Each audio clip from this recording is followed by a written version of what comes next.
Então nós temos ali um famoso plano Cohen. O plano Cohen, ele funciona da seguinte forma: ele é um plano, né, um suposto plano comunista revolucionário ligado ao pensamento de uma associação a possíveis conspiradores do judaísmo. Então era um plano anticomunista e ao mesmo tempo antissemitismo. Como assim? Veja só, ele seria usado como uma justificativa para o golpe militar e o estabelecimento da ditadura Vargas no Brasil. Porque o Getúlio Vargas ele entra no poder por meio da força, né, de um golpe. E ele é um ditador. E até então ele mantinha ali, por conta da pressão, o status de alguém democrata.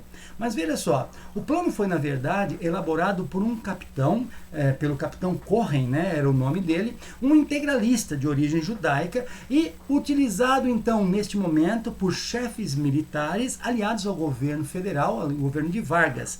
O que ele faz? Vargas se utiliza do temor popular que as pessoas tinham da questão do comunismo, da questão de perder a propriedade privada, da estatização de empresas e por aí afora, como a reforma agrária. Então, o que ele faz? Em nome da segurança nacional, ele estabelece no Brasil o estado de guerra. No entanto, o objetivo, na verdade, que Vargas tinha era se perpetuar no poder, porque no ano seguinte haveria o quê? Novas eleições, por conta da Constituição Democrática. Nós temos então um novo golpe, o famoso Estado Novo, que acontece, que ele vai se estabelecer em 1937 e durará esta ditadura Vargas até 1945. Vamos entender um pouquinho o que é este Estado Novo. Era um golpe de Estado com apoio de militares, claro, estabelecendo uma ditadura, a fim do quê? De evitar uma possível revolução comunista no país. O Congresso Nacional ele é fechado. Getúlio Vargas declara em discurso no rádio, então, que estava instituído no Brasil o Estado Novo, uma nova forma de governo ditatorial no Brasil. Ele fecha todos os partidos políticos, persegue políticos opositores e, por influência fascista, ele estabelece uma nova Constituição em 1937, totalmente ditatorial, composta por forte censura, controle e repressão, e vai levar o apelido de Constituição Polaca, porque ela vai ter características da Constituição polonesa, né? Que até então era uma Constituição com caracteres fascistas. O integralismo e o comunismo, aqueles dois partidos que nós falamos, totalitários, nós falamos mais atrás, eles são colocados na clandestinidade. E acontece o Putin integralista. O que é isso? Em 1938, a AIB, né, ela com Plínio Salgado, né, os integralistas, ele acreditava que teria um espaço no governo depois então do golpe do Estado Novo. No entanto, Vargas não fez isso. Vargas simplesmente descartou os integralistas. Então eles desencadearam, na verdade, um levante, mas mais uma vez foram reprimidos duramente por Getúlio Vargas, prendendo então, exilando, né, primeiro prendendo Plínio Salgado Filho e exilando-o para Portugal. Importante, essas empresas que nós vamos mostrar aqui agora, elas funcionavam como infraestrutura para a criação de diversas indústrias brasileiras. Nós estamos falando agora do crescimento da economia brasileira dentro do Estado Novo, dentro da ditadura Vargas. Foram feitos acordos comerciais com Estados Unidos e com a Alemanha. No entanto, houve a criação então aqui de empresas estatais, como a Companhia Siderúrgica Nacional, nós temos a Companhia Vale do Rio Doce e a famosa Petrobras. Todas elas, vocês viram aqui que acordos comerciais entre a Alemanha e Estados Unidos, isso levando em consideração que teria a Segunda Guerra Mundial, onde esses dois se confrontariam, mostrava claramente que Vargas jogava, de certa forma, para os dois lados, querendo levar vantagem nas circunstâncias. Getúlio Vargas também cria a Justiça do Trabalho, consolida as leis do trabalho, que é a CLT.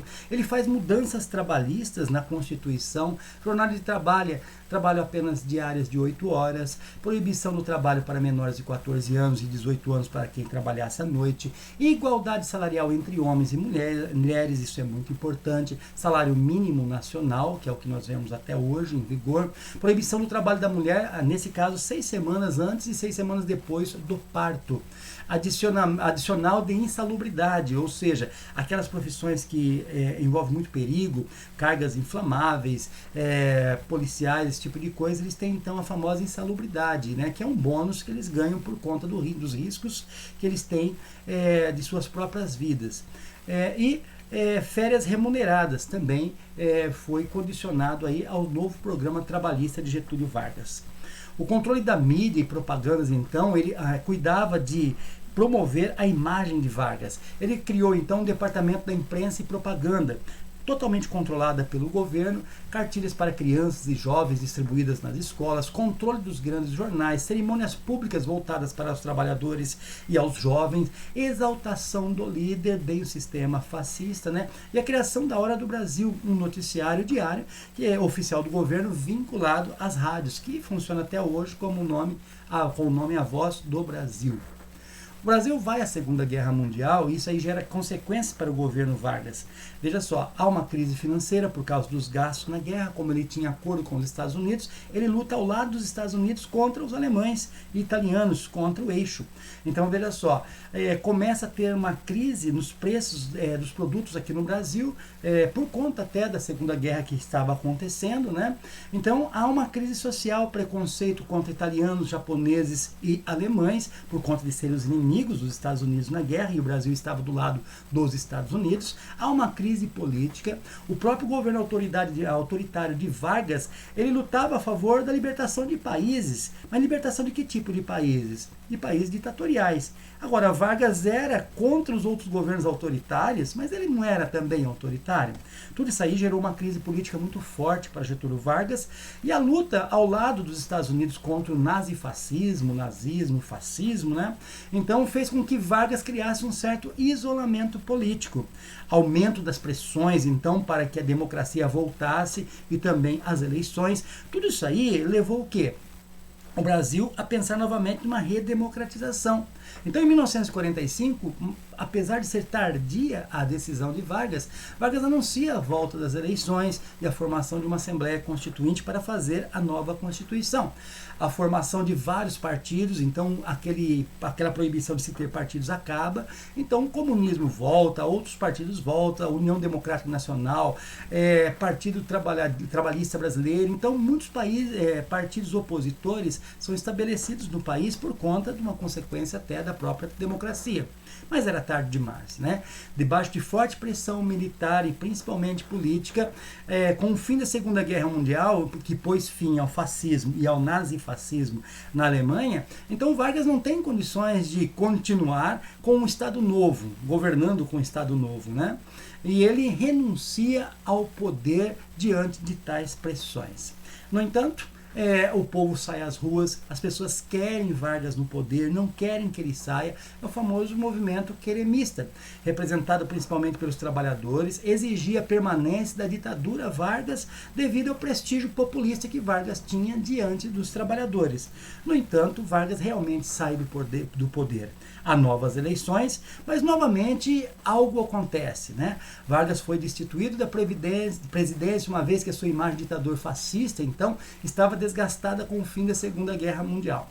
As eleições foram garantidas, então, por promessa de uma nova Constituição, com promessa de uma nova Constituição democrática, que realmente irá acontecer logo após a Segunda Guerra Mundial. E o general ligado a Getúlio Vargas, Eurico Gaspar Dutra, ele vai vencer as eleições.